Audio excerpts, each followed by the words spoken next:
Breathing and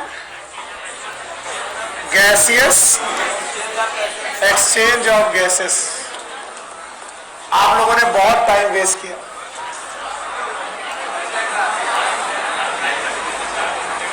और मेरी spelling पे बेटा ज्यादा ध्यान मत दिया, भावनाओं को समझा करो।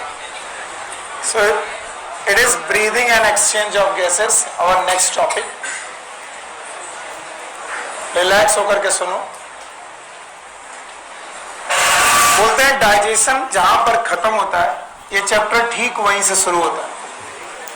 कैसे, मैं बताने की कोशिश कर रहा हूं। जैसे हम लोगों ने पढ़ा था इंजेशन, खाने को निगलना, खाना चबाना, इंजेशन। इंजेशन के बाद हमारे पास टॉपिक आया था डाइजेशन। इस खाने को हमने पचा लिया। डाइजेशन के बाद हमने किया एब्जॉर्प्शन। तब हमने आपको बताया था कि एब्जॉर्प्शन का मतलब है खाना ब्लड में चला गया, लिम्फ में गया या फिर ब्लड में गया और अल्टीमेटली ब्लड में गया। तो इंजेशन, डाइजेशन, एब्जॉर्प्शन के बाद जो खाना ब्लड में गया वो ब्लड से भेजा गया टिश्यूज में। कहां पर भेजा गया? टिश्यूज।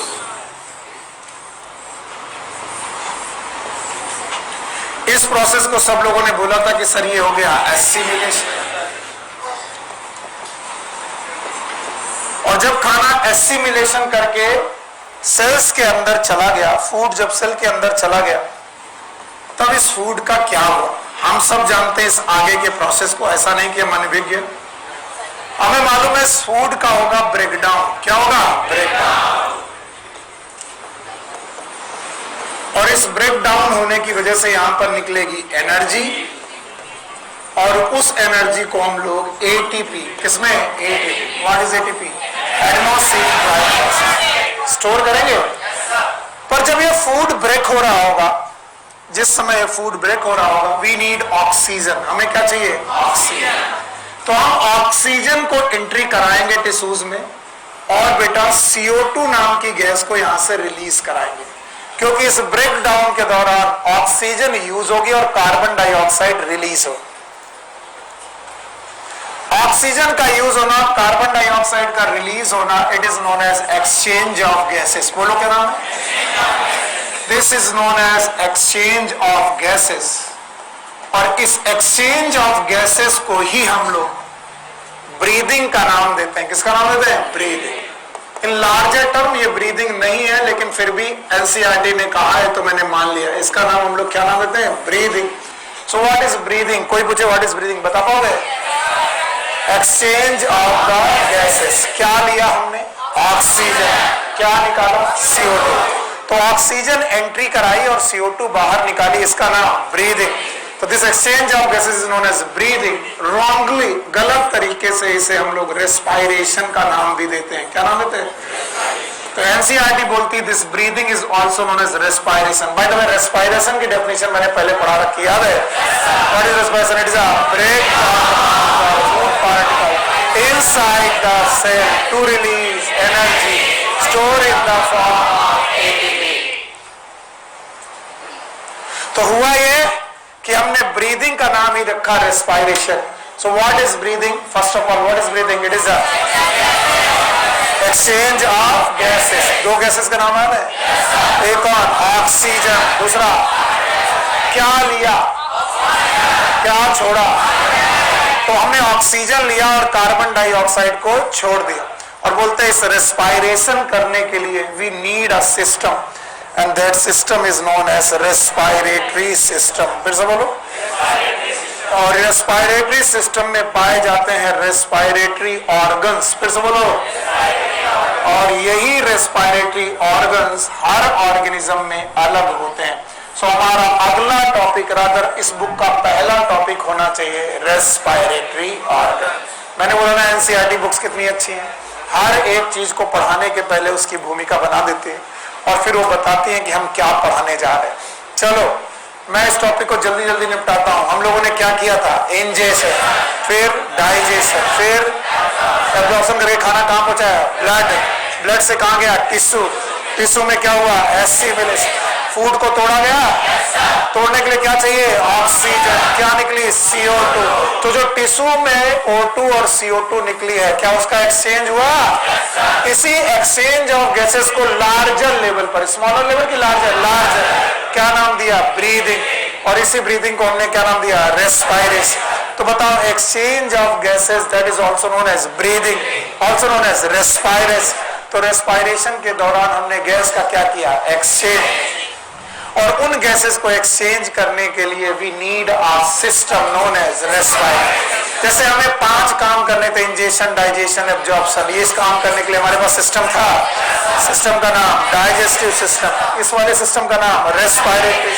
और डाइजेस्टिव सिस्टम में हमने खाना पचाया था, रेस्पायरेटरी सिस्टम ने गैस का एक्सचेंज क्या किया? गैस का एक्सचेंज। और गैस का एक्सचेंज करने को ही रेस्पायरेशन नाम दिया गया। और ऑर्गन का नाम रेस्पायरेटरी ऑर्गन्स। कौन सा नाम? Respiratory. So next topic is respiratory organ.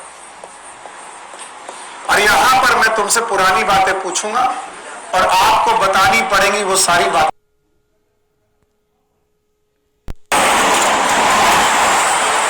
तो आप बोलोगे respiratory organ of the organ, they are the organs which help in gaseous exchange. ये वो ऑर्गन है जो गैसियस एक्सचेंज में मदद करते हैं। और बोलते हैं टाइप ऑफ रेस्पायरेटरी ऑर्गन, कि किसके पास कौन सा रेस्पायरेटरी ऑर्गन होगा, ये 2 बातों पर डिपेंड करता है।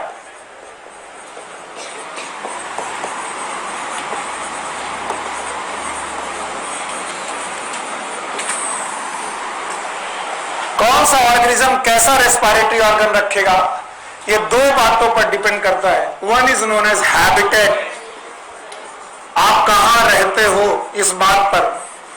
आप वाटर में रहते हो कि लैंड में रहते हो। अगर वाटर में रहते हो तो टेरेस्ट्रियल की एक्वाटिक। और अगर आप लैंड में रहते हो तो एक्वाटिक की टेरेस्ट्रियल।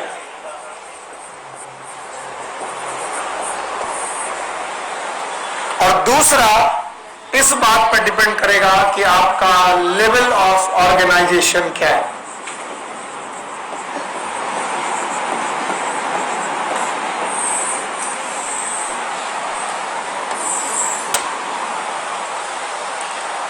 तो मैं पूछूं what are the respiratory organ, बता पाओगे? Respiratory organ are the organ which help in gaseous exchange. ये गैस को एक्सचेंज करने में मदद करने वाले ऑर्गन्स हैं। They are known as respiratory organ. Yes yes.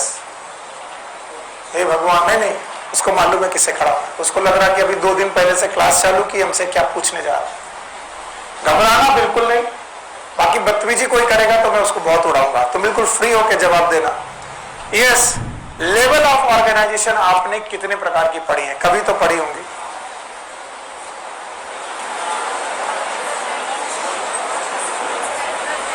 Very good, शाबाश बच्चे, बहुत बढ़िया। ये देखिए, इन्होंने मुझसे अभी तक ये सब टॉपिक पढ़े नहीं है, फिर भी इनको आता है। पहला बोलो, बस बाकी लोग शांत रहे। Cellular level. सेलुलर लेवल में एक सेल की बहुत सारी सेल, एक सेल। Very good. और आगे बोलो। टिश्यू लेवल, ये सब पढ़ाया जा चुका। Tissue level, yes. फिर ऑर्गन लेवल,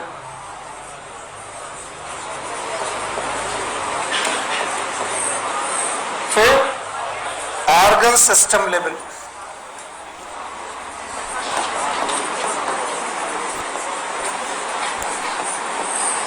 बस आपने एक गलती की, याद है? सेलुलर लेवल में एक सेल की बहुत सारी। Cellular level having the unicellular और multicellular, but they do not form tissues. Tissue बनाने के लिए कोऑर्डिनेशन चाहिए, कोऑर्डिनेशन के लिए नर्व चाहिए। नर्व सबसे पहले सीलन डेटा में आई, कोरीफेरा में नर्व, इसलिए वो कोऑर्डिनेट। तो सेल होने के बावजूद भी टिश्यू नहीं है। तो पहला लेवल है सेलुलर लेवल, नो डाउट, सही बताया। दूसरा लेवल, तीसरा ऑर्गन लेवल, चौथा ऑर्गन सिस्टम। तो 4 लेवल ऑफ ऑर्गेनाइजेशन है। और अब आपको ध्यान से समझना पड़ेगा। बताओ रेस्पिरेटरी ऑर्गन किन 2 बातों पर डिपेंड करेगा? नंबर 1 हैबिटेट, नंबर 2 तो चाहे जितना भी बोर हो रहे हो, चाहे जितना मन ना करे, उस मन को बोलो कि यहां लगो। बोलो पहला कौन? हैबिटेट। दूसरा लेवल ऑफ ऑर्गेनाइजेशन कितने प्रकार का? Number 1 cellular tissue organ system. अब आपकी मदद से मैं पूछने की कोशिश कर रहा हूं, क्या आपको सेलुलर लेवल ऑफ ऑर्गेनाइजेशन याद है?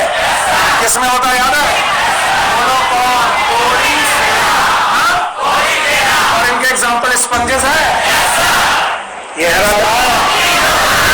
टीनोफोरा है। तो सीलन टेटा और टीनोफोरा दोनों टिश्यू लेवल है। एक का नाम कॉम जेली, सीलन टेटा। हाइड्रा किसमें? गजब। क्या आपको ऑर्गन लेवल याद है? बोलो। It is Platyhelminthes. प्लेटीहेल्मिन्थेस मतलब फ्लैट वॉर्म है, टेप वॉर्म है। तो टेप वॉर्म और flat warm it is Platyhelminthes. Yes और नो? तो अभी मैं लेवल ऑफ ऑर्गेनाइजेशन की बात कर रहा हूं। आइए, ऑर्गन सिस्टम याद है? नाम सुनने मुझे पूरे नाम चाहिए। चलो बोलो, सारे नाम याद रहेंगे? बोलो नाम मुझे चाहिए। यस बोलो। सर एक का नाम है एसके हेल्मिन्थेस। एसके हेल्मिन्थेस है। दूसरा एनेलिडा, वेरी गुड। आर्थ्रोपोडा है। आर्थ्रोपोडा किसके बाद? फिर डायनोडर्मिटा है। और ये सब चीज। 1 मिनट बदतमीजी किया तो मैं वहीं आकर उड़ाऊंगा आपको। बदतमीजी मत करना। हेमिकॉर्डेटा, ये बताइए ऑर्गन सिस्टम है? एक और बचा ऑर्गन सिस्टम है। हाँ, कॉर्डेटा बचा। तो हमने कॉर्डेटा अलग लिख लिया। और कॉर्डेटा में वर्टिब्रेटा के अंदर 5 लोग याद है? एक और फिश, एक और रेप्टाइल, और एक और बर्ड्स, और 5 लोग हैं। अब सुनना, मैंने जबरदस्ती ये 3 ग्रुप बनाए। आपको समझना पड़ेगा। कॉर्डेटा को अकेले मैं वर्टिब्रल कॉलम के साथ मानता हूं। इनका नाम है वर्टिब्रेटा। फिर से बोलो। और बाकी सब invertebrata. All of them are invertebrata. नाम सुनने में बड़ा अच्छा लगता है, पर अगर मैं पूछूं इनवर्टिब्रेटा का मतलब जिनमें रीढ़ की हड्डी ना हो। हम में रीढ़ की हड्डी, केचुए में रीढ़ की हड्डी, सांप में रीढ़ की हड्डी, केचुआ में भी नहीं है, सांप में नहीं। क्योंकि बचपन में जब आपने केचुआ देखा था तो बोला था मम्मी सांप। तो मम्मी ने कहा नहीं ये सांप नहीं है केचुआ। फिर बाद में जब आपने सांप देखा तो बोला मम्मी केचुआ। बोले बाद ये सांप है। सांप के पास रीढ़ की हड्डी है, केचुए में रीढ़ की हड्डी। वो किसका मेंबर है? एनेलिडा। तो हमने पूरे ग्रुप को 2 पार्ट में बांटा। एक कौन? वर्टिब्रेट और एक इनवर्टिब्रेट। पोरीफेरा से लेकर hemichordata they are invertebrate. Sir ये क्यों पढ़ा रहे हो? अचानक रेस्पिरेटरी सिस्टम पढ़ाते पढ़ाते यहां कहां कूद गए? यहां इस बात पर कूद गए कि बोला रेस्पिरेटरी ऑर्गन किन 2 बातों पर डिपेंड करते हैं? याद है? नंबर 1 हैबिटेट, दूसरा पक्का? तो हैबिटेट बदलेगा, रेस्पिरेटरी ऑर्गन बदल जाएंगे।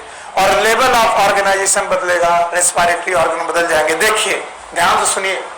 अगर बुद्धि है तो आप जवाब दोगे पोरीफेरा का रेस्पिरेटरी ऑर्गन किसी को याद है? It is known as genius, general body surface.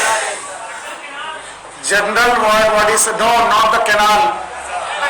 Never say this. Canal system is digestion के साथ हो रहा, लेकिन मेन ऑर्गन की बात की जा रही। Organ is no organ, it is general body surface. General body surface से आपका रेस्पिरेशन हो रहा। There is no organ. बताओ coelenterata ctenophora general body surface. Platyhelminthes general body surface. अब आया aschelminthes generally parasite, generally aerobic के anaerobic, anaerobic respiratory system की जरूरत नहीं है। अगर हुई तो जीबीएस, हुई तो जीबीएस। अब आया annelida, it is not general body surface, it is cuticle. हर चीज general, it is moist cuticle. Moist cuticle आप स्किन बोल सकते हो, जनरल बॉडी सरफेस मत बोलना। आप स्किन शब्द यूज कर सकते हो, वो भी नमत करना तो अच्छा है। बोलो क्या करेंगे, मॉइस्ट क्यूटिकल। मॉइस्ट क्यूटिकल हुआ एनालिडा। अब बचा कौन, आर्थ्रोपोडा। सुनो सुनो सुनो ये बेवकूफो, आर्थ्रोपोडा दो प्रकार के, अगर टेरेस्ट्रियल है, कैसे है, टेरेस्ट्रियल यानी कि लैंड में रहने वाले इंसेक्ट है, तो याद रखना ट्रैकियरी सिस्टम। बोलो क्या, कॉकरोच में ट्रैकियरी सिस्टम था, या फिर बुकलम्स। बोलो क्या,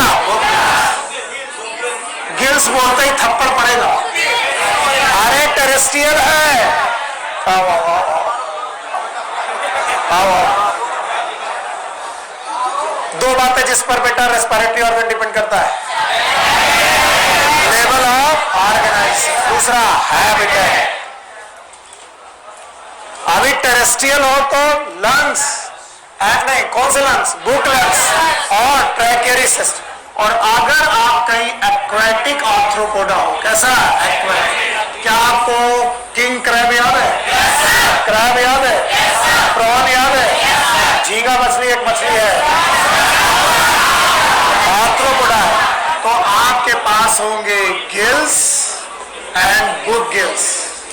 ये सब पढ़ाया जा चुका है, आपको लग रहा है कि नहीं पढ़ाया गया, सब पढ़ाया गया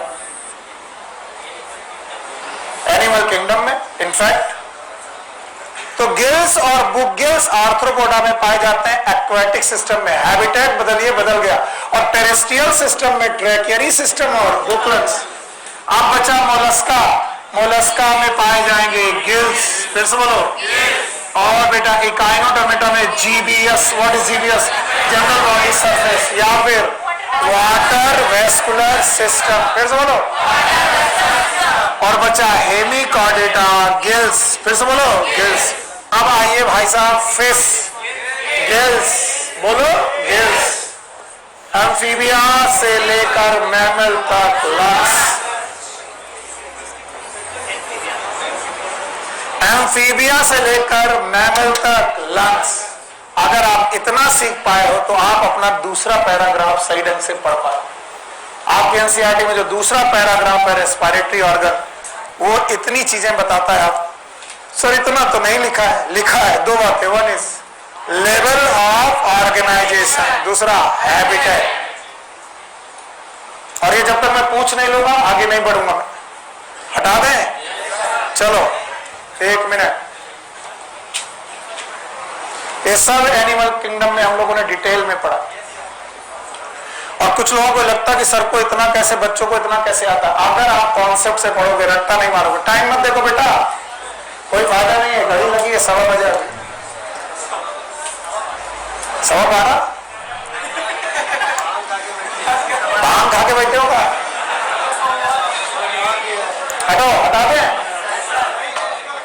देखो बेटा धीरे धीरे आएगा, पढ़ो मेरे साथ। पोरीफेरा, 4 लोग जीबीएस, बोलो कौन, पोरीफेरा, सिलेक्टेटा, टिनोफोरा, प्लैटिहेल्मिन्थेस। तो सबसे पहली बात तो आपको सारे फाइलम आने चाहिए, आते हैं? बोलो, पोरीफेरा, सिलेक्टेटा, ctenophora, platyhelminthes, aschelminthes, annelida, arthropoda, mollusca, echinodermata, chordata. Chordata याद है? कॉर्डेटा में कितने लोग, 5, फिश, और आप सुनो, मैं एक एक करके पूछ रहा हूं, तुम एक एक करके जवाब दो तो और अच्छा रहेगा। बताओ, पोरीफेरा, सिलेक्टेटा, टिनोफोरा, प्लैटिहेल्मिन्थेस, प्लैटिहेल्मिन्थेस से जरूरत, एस्केहेल्मिन्थेस से जरूरत होगा तो GBS, Annelida, moist cuticle, moist cuticle, arthropoda में, आर्थ्रोपोडा आया कितने प्रकार का, लैंड में तो system and good lungs, lungs मत बोलना, गुड लंग्स। और अगर पानी में गए तो gills and good gills, gills and good gills. आप तो बड़ा निकल गया, मोलस्का गिल्स होगा, इकाइनोडर्मिटा, इकाइनोडर्मा जनरल बॉडी सरफेस या फिर वाटर वेस्कुलर सिस्टम, याद रहेगा। फिर आया हेमिकॉर्डेटा, गिल्स याद है। और बताओ कॉर्डेटा फिश में और एम्फीबिया से लेकर मैमल का। हाँ, हे राजन खड़े हो। हे राजन, जब कभी तुमने गिल्स की बात मोलस्का में की तो ये कहां पाए जाते? सब लोग शांत रहेंगे। मोलस्का में गिल्स कहां पाए जाते? डंडा लाओ।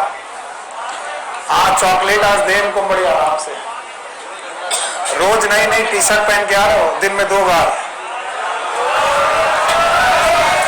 लाओ। अरे आ जाओ आ जाओ, ये बैठे बैठे ऊँग रहे थे। आ जाओ आ जाओ। गिल्स, हाँ चॉकलेट देते हैं ना, लो 2 चॉकलेट। चलो हैप्पी चॉकलेट डे। बाकी लोग अगर नहीं बता पाए तो मैं छोड़ देंगे।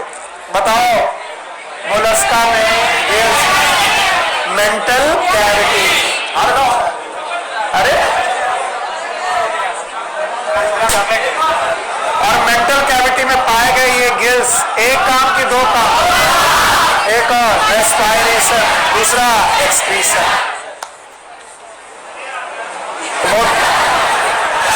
हे राजन, मेरे से गुस्सा होने का कोई मतलब नहीं है। आगे सुनो। ज्यादातर समय पर रेस्पायरेशन में बॉडी फ्लूइड इन्वॉल्व नहीं है, लेकिन वर्टिब्रेटा तक आते आते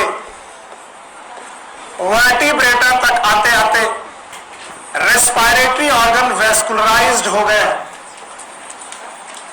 वेस्कुलराइज्ड रेस्पायरेटरी ऑर्गन, सुनोगे नहीं मरोगे।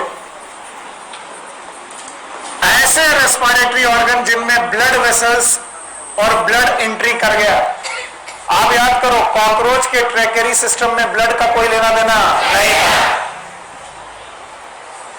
तो ज्यादातर समय पर respiratory organ they divide of body fluid, लेकिन वर्टिब्रेटा तक आते आते द ऑर्गन बिकम वेस्कुलराइज्ड। और वर्टिब्रेटा के वेस्कुलराइज्ड रेस्पायरेटरी ऑर्गन 2 प्रकार के, वन इज गिल्स। अगर कोई पूछे गिल्स में ब्लड वेसल्स हैं, यस। और दूसरे हैं लंग्स। बुक लिखती है लंग्स आर वेस्कुलराइज्ड बैग। तो अगर कभी आपका मन कर जाए कि लंग्स के अंदर ब्लड वेसल होंगी कि नहीं होंगी, तो बताओ होंगी, खूब सारी ब्लड वेसल्स होंगी।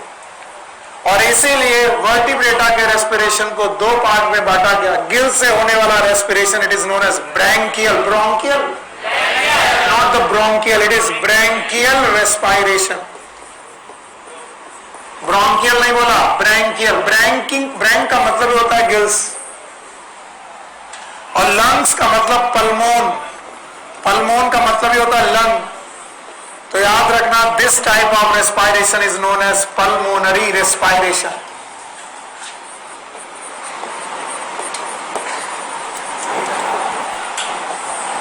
और हमने कहा कि चूंकि मछलियां, फिश का हैबिटेट एक्वेटिक है, एक्वेटिक हैबिटेट में लंग्स काम नहीं करते। एक्वेटिक हैबिट में रहने के लिए आपको चाहिए गिल्स। आप केवल गिल्स के द्वारा ही रेस्पिरेशन कर सकते हैं। इसीलिए ब्लू व्हेल का शिकार सबसे ज्यादा क्यों होता है? क्योंकि blue whale is not the fish, it is mammal and they have lungs, they have. और लंग्स कभी भी पानी के अंदर काम नहीं करते। तो एक बार हवा में आती ही है, पानी के ऊपर आती है, बहुत सारी एयर अपनी लंग्स में भरती, फिर डुबकी लगाती, और ये एयर हमेशा बनी रहेगी। फिर उसे थोड़ी देर बाद ऊपर आना ही पड़ेगा, और जब वो वापस ऊपर आएगी उसका शिकार कर लिया जाता है।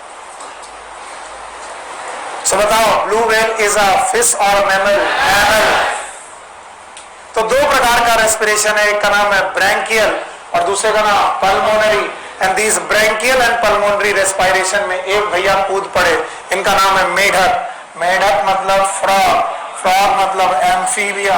और वो बोलते हैं हम तो दोनों जगह रह लेते हैं, हमारे बारे में बताओ।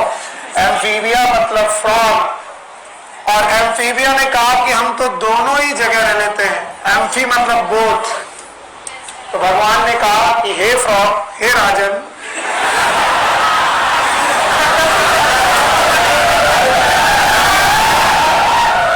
अरे सॉरी, हमने तुमको लंग्स दिए और तुम पल्मोनरी रेस्पिरेशन कर रहे हो। कैसा? पल्मोनरी, एकदम शांत। इसके अलावा हम आपको दूसरा रेस्पिरेशन देते हैं, इसका नाम है बक्कोफेरेंजियल रेस्पिरेशन। बक्कोफेरेंजियल रेस्पिरेशन, अगर दिखाई नहीं पड़ रहा तो बड़ा बड़ा लिख रहे हैं। बक्कल कैविटी और फेरिंग्स का यूज करके भी तुम रेस्पिरेशन कर सकते हो। और ये रेस्पिरेशन अक्सर आपने बरसात के समय पर मेढक को देखा होगा, और मेढक जब अपने बक्कोफेरेंजियल कैविटी को फुलाकर टर्र टर्र करते हैं तो वो जो बेटा मेम्ब्रेन उठती है और बैठती है, इसके द्वारा वो रेस्पिरेशन करते हैं। Buccopharyngeal respiration. और तीसरे तरीके का रेस्पिरेशन, अगर मेढक कीचड़ में दब जाए, किसमें? कीचड़, तो मरेगा नहीं, क्योंकि वो एस्टिवेशन में जाता है। किसमें? एस्टिव। और आपको मालूम है तब फ्रॉग अपना क्यूटेनियस रेस्पिरेशन करता है, और क्यूटेनियस रेस्पिरेशन का मतलब है स्किन। तो बेटा ये तीन तरीके से रेस्पिरेशन कर सकते हैं, बोलो। लंग्स, बक्कोफेरेंजियल, क्यूटेनियस, ये तीन तरीके का रेस्पिरेशन कर सकते हैं। राजन मैं तुमसे सच में बहुत इंप्रेस हूं। इनफैक्ट बेटा ये बच्चा बिल्कुल बिल्कुल बुरा नहीं मानता। कई बार मैं ऐसी बात कर देता हूं जो गुस्सा भी हो सकता है, और यहीं पर कोई दूसरा बच्चा होता तो कहता सर अब बहुत हो गया, कैमरे के सामने मत बोला करो। राजन तुम मेरे दिल के सबसे करीब हो। वैसे तो मैं चॉकलेट किसी को शेयर नहीं करूंगा, लेकिन तुम्हारे साथ करूंगा। ये कौन सी बात हुई? कौन बोला? कौन सी? पहले बेइज्जती करवाओ। आओ ए बिचखापर। अच्छा मैं ऐसे बोल रहा हूं, मजाक मत करना, किसी को कोई भी नाम नहीं देगा। आपको जो कुछ कहना मुझे कह सकते हो। यस 18 में से तो बताओ, आपके पास अगर गिल से रेस्पिरेशन है, इसका नाम ब्रैंकियल, और लंग्स का मतलब पल्मोनरी। पल्मोनरी रेस्पिरेशन है। और बेटा फ्रॉग दो रेस्पिरेशन और करते हैं, एक का नाम बक्कोफेरेंजियल और पक्का। और हम लोग we human being, we are lungs की मैमल्स, हम एम्फीबिया की मैमल, और मैमल लोग क्या करने वाले हैं? Pulmonary respiration. सो अगला टॉपिक होगा ह्यूमन रेस्पिरेटरी सिस्टम। बस 1 मिनट करके चले जाओ, मैं नहीं पढ़ाऊंगा, मम्मी कसम नहीं पढ़ाऊंगा, बस ऐसे थोड़ा सा। जब मैं मम्मी कसम खाता हूं तो सोच लेता हूं मेरे दुश्मन की मम्मी की कसम। मैं थोड़ा सा पढ़ा, ध्यान सुनो, बहुत कायदे की बात पढ़ाऊंगा, उसके बाद छोड़ दो। बोलते हैं ह्यूमन रेस्पिरेटरी सिस्टम का अगर आपको आइडिया हो जाए और फिर आप चले जाओ तो मेरे को कोई दिक्कत नहीं। मैं पूरा वैसे भी नहीं पढ़ा पाऊंगा, मुझे मालूम। Human respiratory system, since human are mammals. बेटा बातें मत करो यार, इतना भी कौन सा तुम्हारे साथ मैं अत्याचार करता हूं? अत्याचार है।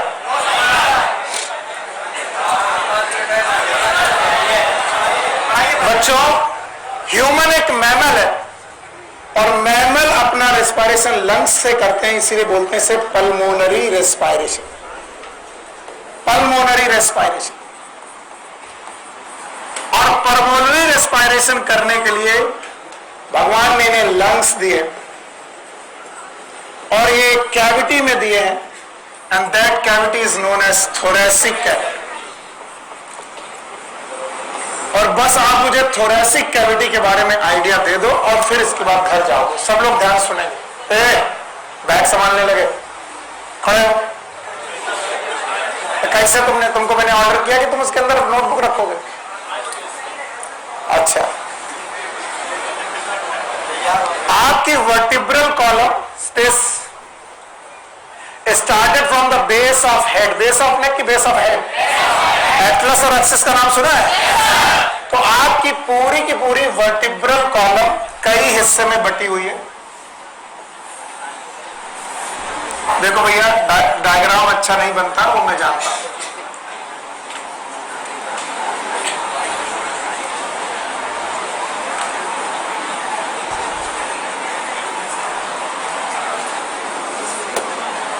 गिनना मत, गिनोगे तो वर्टिब्री कम ज्यादा हो सकती है। अब मैं आपको सिखा रहा हूं क्योंकि यही चीज कल काम आएगी, और कल काम आ जाएगी तो काम बन जाएगा। बोलो, क्या आपके नेक रीजन में वर्टिब्री है? क्या आपके चेस्ट के पीछे वर्टिब्री है? क्या आपके एब्डोमेन के पीछे वर्टिब्री है? यस। और क्या आपके सैक्रम के पीछे वर्टिब्री है? यस। अब सुनो, एकदम शांत यार, मैं रीढ़ की हड्डियां गिन रहा हूं। सारा बाबू, ये रीढ़ की हड्डियां किस चैप्टर में आती हैं?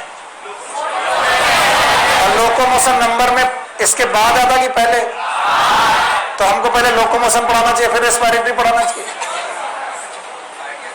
When you have clear mind, जब आपका माइंड क्लियर होता है सब चीजें आती है, और नहीं हो तो नहीं आती, उन्हें बोल देना।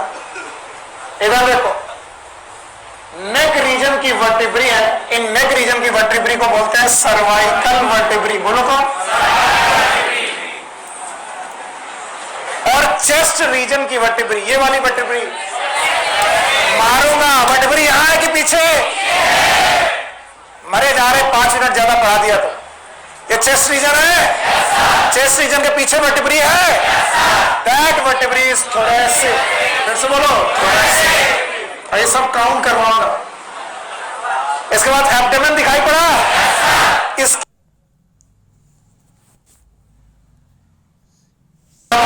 फिर से बोलो, और याद रखना सैक्रम, सैक्रल, बोलो कौन? सैक्रल। सैक्रल के बाद कोकिक्स, फिर से बोलो, कोकिक्स। तो आपकी रीढ़ की हड्डी को 5 भागों में बांटा गया। नंबर बोलो, सर्वाइकल, थोरेसिक, लंबर, सैक्रल, कोकिक्स। और याद रखना, गर्दन के नीचे, यहां का रीजन नेक है, नेक के नीचे आपकी बॉडी के वेंट्रल साइड में एक बोन है, and that bone is known as sternum. फिर से बोलो, sternum. This is known as sternum. इस स्टर्नम बोन के और रिब्स के बीच में, सॉरी, स्टर्नम बोन और वर्टिब्री के बीच में है रिब्स। फिर से बोलो, रिब्स, जिन्हें बोलते हैं पसलियां। क्या बोलते हैं? पसलियां। यह है रिब्स, और रिब्स में प्रेजेंट है इंटरकॉस्टल मसल्स। यानी ये रिब खुली है कि बेटा बंद है? तो बताए, रिब्स एंड इंटरकॉस्टल मसल।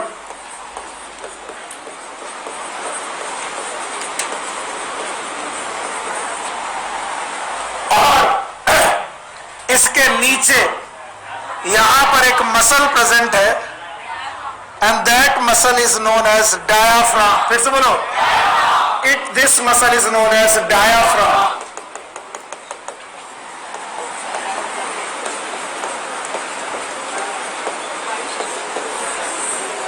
ये यहां देखने में अच्छा है, अब अपनी बॉडी को देखो।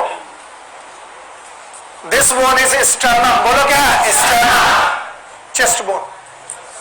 स्टर्नम हो गई। This is vertebrae. फिर से बोलो, चेस्ट के पीछे की वर्टिब्री, थोरेसिक। हाँ, सर्वाइकल की थोरेसिक, थोरेसिक। आगे पीछे थोरेसिक वर्टिब्री, पूरा बोलो। आगे पीछे थोरेसिक वर्टिब्री, पक्का? नीचे डायाफ्राम, नीचे साइड में रिब्स, साइड में एक एयर टाइट कैविटी बनी, और रिब्स खुली है कि बेटा बंद? किस मसल से? इंटरकॉस्टल। और एक कैविटी बनी, that cavity is known as thoracic cavity. बोलो क्या? Thoracic cavity. इसी थोरैसिक कैविटी के अंदर आपके पास कितने जोड़ी लंग्स? 2 जोड़ी। अच्छा, एक जोड़ी लंग्स पाए जाते हैं और इनमें से एक लेफ्ट और एक राइट। लेफ्ट और राइट 2 लंग्स पाए जाते हैं और किस कैविटी में पाए जाते हैं? थोरैसिक। इस थोरैसिक कैविटी के इन दोनों लंग्स के बारे में आपको कुछ बातें आपको मैं पढ़ाऊंगा, आज नहीं, लेकिन आपको पहले ध्यान से सुनना पड़ेगा। अभी के लिए कुछ बातें सुननी पड़ेगी। अगर आप थोरैसिक कैविटी की बाउंड्री अच्छे से बता देंगे, और इधर जो लोग देख रहे हैं वो मरेंगे ही मरेंगे। 4 महीने बाद आप भूल जाओगे सर ने क्या पढ़ाया, पर जब अपनी बॉडी साथ लेके चल रही है भी भूल जाओगे कौन है। बताओ, गर्दन के नीचे तो ऊपर बेस ऑफ नेक है, ऊपर की तरफ बेस ऑफ नेक बंद हो गया, नीचे डायफ्राम, तो ऊपर से बंद, नीचे से बंद, आगे से, पीछे से, राइट साइड में, लेफ्ट साइड में, और इंटरकॉस्टल मसल। बताओ, पूरी की पूरी कैविटी, क्या ये एयर टाइट कैविटी है? यस। अब देखना, इसका मैं एंटीरियर पोस्टीरियर व्यू बना रहा हूं। अगर ये बेस ऑफ नेक है, बेस ऑफ नेक सर, और ये है डायाफ्राम, बोलो क्या? डायाफ्राम। तो सर जी ये होंगी रिब्स, बोलो क्या? बाकी मैं कुछ बना नहीं पाऊंगा, अब आपको महसूस करना पड़ेगा। ये बात मत कर बेवकूफ। नीचे, ऊपर, नीचे, साइड, रिब्स, आगे, पीछे। क्योंकि मैंने सामने से बनाया है तो मेरे पास स्टर्नम नहीं बन पाई और ना मैं बनाऊंगा, आपको महसूस करनी पड़ेगी। आगे की तरफ क्या होगा? स्टर्नम, और पीछे की तरफ क्या होगा? वर्टिब्रल कॉलम, बोलो। और बेटा आगे की तरफ स्टर्नम, पीछे की तरफ वर्टिब्रल कॉलम, साइड में नीचे, ऊपर। बताओ, जो मैंने ये बनाया इसका नाम क्या? बताओ, इसका नाम क्या है? पक्का? इसका नाम बेस है, ये रिब्स, ये। अब पेन छोड़ देना क्योंकि बुक में लिखा नहीं मिलेगा और तुम मरोगे, मैं नहीं मरूंगा। घर में जाकर के एक स्टील का ग्लास लीजिए, ग्लास को अपने मुंह से लगाइए और एयर सक करिए। किया होगा आपने कभी ना कभी? बताओ, ग्लास आपके मुंह में चिपक जाएगा? यस। इसका कारण है निगेटिव प्रेशर, बोलो क्या? जब आपने एयर सक कर ली तो ग्लास के अंदर निगेटिव प्रेशर पैदा हुआ। अगर आप ये नहीं मान, अगर आपको इतनी अकल नहीं तो आप फिजिक्स नहीं जानते, आपको फिर से सोचनी चाहिए। तुम लोग गलती करते हो, इस तरह की हरकत करने वालों को तुरंत पॉइंट किया करो जिसने इस तरीके की आवाज निकाली, और वो फिर जिंदगी में भूल जाएगा उसकी जहां से हवा निकलनी चाहिए वहां से भी नहीं निकलेगी।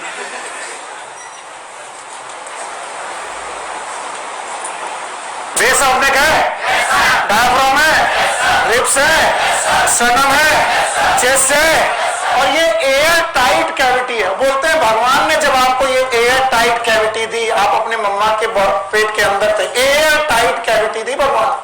कैसे दी? कमाल है। और एयर टाइट कैविटी में भी निगेटिव प्रेशर दिया। कैसा? आपकी जब थोरैसिक कैविटी बनी तब तक प्रेशर पॉजिटिव था कि निगेटिव? निगेटिव। करके देखिएगा, अगर आपने ग्लास से एयर सक कर ली, ग्लास आपके मुंह में चिपक जाएगा, लेकिन अगर ग्लास में छेद हो जाए, क्या हो जाए? छेद। तो बताइए, एयर अंदर आएगी कि बाहर?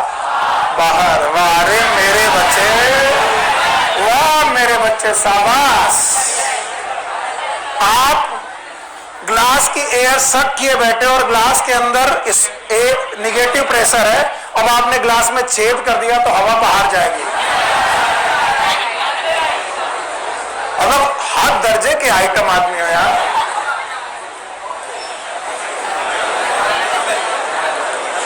और अगर हवा अंदर आई तो बताओ, जो चीज अंदर है वो सिकुड़ेगी कि फैलेगी? फैलेगी। आज मैं तुमको इसमें कोई चीज डाल के दिखा रहा हूं। ये एक एयर टाइट कैविटी थी और बच्चा जब तक मम्मी के पेट में था तब तक इसके अंदर एक गुब्बारा भरा हुआ था और एकदम तुड़ा मुड़ा सा गुब्बारा, बिल्कुल बेकार साइज।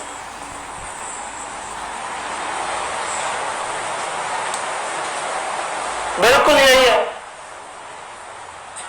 बट ये एक छेद है जिसका नाम है ट्रैकिया। बोलो क्या नाम है? ट्रैकिया, जो नाक से खुलता है। किससे?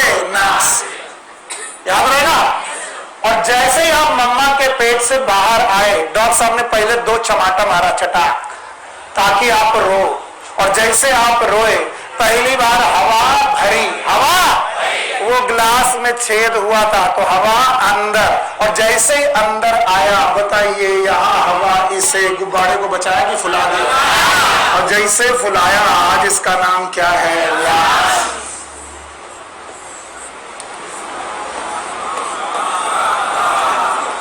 वहां नहीं, सुनो। और जब से आपके गुब्बारे फूले हुए, इन्हीं का नाम बताओ क्या है? लंग्स। तो लंग्स आज भी कह रहा है कि मैं तो और फूल जाऊं, पर जगह नहीं मिल रही, क्योंकि यहां वाली कैविटी का नाम अभी भी वही है। बोलो क्या नाम? Thoracic cavity. फिर से बोलो। तो जब तक मैं थोरैसिक कैविटी अकेले नहीं बनाता हूं, बच्चों को समझ में नहीं आती थोरैसिक कैविटी क्या है। और this cavity is known as pulmonary cavity. फिर से बोलो। तो लंग की कैविटी और चेस्ट की कैविटी और थोरैसिक कैविटी पॉजिटिव की निगेटिव? निगेटिव। और थोरैसिक कैविटी अगर निगेटिव है तो बताओ, निगेटिव होने की वजह से जो चीज डालोगे वो रुकेगी कि फैल जाएगी? फैल जाएगी। एयर अंदर आने की टेंडेंसी रखेगी, बाहर? अंदर। और एक क्वेश्चन पीजी में बना, यूजी में भी एम्स ने बनाया कि एक बंदे ने आप पे चाकू से वार किया, चाकू आपके सीने पे लगी, सीने पे ऐसे लगी कि थोरैसिक कैविटी रप्चर हो गई। क्या रप्चर हो गई? Thoracic cavity. लेकिन पल्मोनरी कैविटी पे कोई फर्क नहीं पड़ा, नहीं लंग्स में चोट नहीं आई, थोरैसिक कैविटी में चोट आई। बताइए हवा अंदर आएगी कि बाहर? हाँ, बिल्कुल सही है। लोग क्या कहते हैं? लंग्स में हवा भरी है, बाहर आनी चाहिए, क्योंकि ये ग्लास है जिसकी एयर सक कर ली है, पॉजिटिव की निगेटिव, छेद हुआ तो हवा अंदर, ये वही छेद है। और अगर चाकू लंग्स तक पहुंच जाए और लंग्स पंचर हो जाए तो हवा अंदर की बाहर, क्योंकि लंग्स जितना चाहते सिकुड़ना की फैलना, और तुमने उस फैले हुए गुब्बारे को पंचर किया, हवा बची की गायब। ये सिचुएशन उतनी हार्मफुल नहीं है जितनी सिचुएशन केवल थोरैसिक कैविटी का रप्चर हो जाना है। क्यों? जैसे ही थोरैसिक कैविटी रप्चर हुई, पानी बहुत तेजी से हवा अंदर आई, और हवा अंदर आई तो उन्होंने लंग को दबाना चालू किया। लंग्स जैसे ही दबे, एयर अंदर की बाहर, बाहर, तो सांस ले पाओगे कि छोड़ोगे? छोड़। तो ये लोग सांस ना ले पाने की वजह से डेथ होती है। And most of the road side accident, बोलो, जब डायाफ्राम फटता है, एक्सीडेंट भयानक हुआ, डायाफ्राम रप्चर हुआ, बंदा किस वजह से मर जाता है? क्यों? क्योंकि इस डायाफ्राम से एयर बहुत तेजी से अंदर घुसती है, या फिर चेस्ट में रप्चर होने की वजह से एयर बहुत तेजी से घुसती है। इसलिए बोलते हैं, ये एनसीईआरटी में जाकर लिखा हुआ है, पढ़ लेना, कि जैसे जैसे तुम करोगे वॉल्यूम बढ़ाओगे, वॉल्यूम बढ़ते ही P is inversely proportional to V, volume बढ़ाओगे प्रेशर कम होगा। तो पहले से निगेटिव प्रेशर था, अगर थोरैसिक कैविटी का और वॉल्यूम बढ़ाया, प्रेशर और निगेटिव, एयर अंदर की बाहर, अंदर, तो थोरैसिक कैविटी बड़ी करने पर लंग की कैविटी भी बढ़ जाएगी, थोरैसिक कैविटी छोटी करने पर लंग्स की भी कैपेसिटी छोटी हो जाएगी। And this is the basic concept of the inspiration and expiration. अगर आपको ये आता है तो कल मुझे इंस्पायरेशन और एक्सपायरेशन बढ़ाने में दिक्कत नहीं आएगी। केवल 2 बातें बता पाओगे। बताओ, थोरैसिक कैविटी और पल्मोनरी कैविटी एक ही बात है। लंग्स की कैविटी, चेस्ट की कैविटी, एक निगेटिव है, कौन? Thoracic cavity. और वो हमेशा अपने अंदर जो भी चीज आ रही है उसमें एयर बुलाना चाहती है, और उसके अंदर कौन भरे हैं? लंग्स। तो अगर मैं थोरैसिक थोरेसिक कैविटी का वॉल्यूम बढ़ाऊं तो लंग्स का वॉल्यूम बढ़ेगा, एयर अंदर आए। और अगर मैं बेटा थोरेसिक कैविटी का वॉल्यूम घटाऊं तो लंग्स का वॉल्यूम घटेगा, एयर बाहर जाए। और ब्रीदिंग के दो मुख्य process, one is inspiration, expiration, ऐसे ही डील किए जाएंगे। आज मैंने इसे पढ़ाया नहीं, कल पूछूंगा। Take care, good luck, bye bye. शाम को 6 से 8 एंडोक्राइन सिस्टम। Take care.